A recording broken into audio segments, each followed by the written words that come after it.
క్రిష్ అయితే ఒంటి నిండా రక్తంతో బండి మీద కత్తితో వచ్చి దిగుతాడు. బాపు అంటూ గట్టిగా అరుస్తాడు. ఇక క్రిష్ని ఆ అవతారంలో చూసి సత్య అయితే ఒక్కసారిగా షాక్ అయ్యి క్రిష్ ఏంటి క్రిష్ ఇది అని చెప్పి క్రిష్ దగ్గరికి వెళ్ళి మాట్లాడుతూ ఉంటుంది. అయినా సరే క్రిష్ పట్టించుకోకుండా తన బాపు దగ్గరికి వెళ్ళి ఇలా అంటూ ఉంటాడు.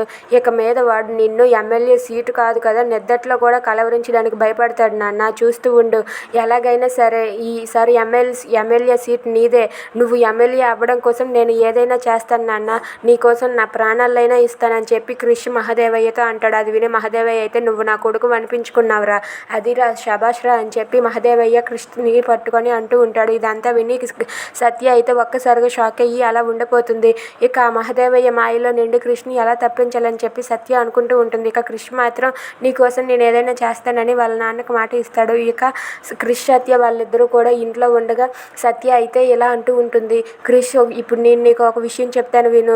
మీ బాపు నిన్ను మోసం చేస్తున్నాడు. తన స్వార్థం కోసం నీ ప్రాణాలను పణంగా పెట్టాడు. తను ఎమ్మెల్యే అవ్వడం కోసం అని చెప్పి నువ్వు నీ ప్రాణాలు పోయినా సరే పర్వాలేదు అన్న లెక్కలో ఉన్నాడు ఇప్పుడు మీ నాన్న అని చెప్పి అంటూ ఉంటుంది.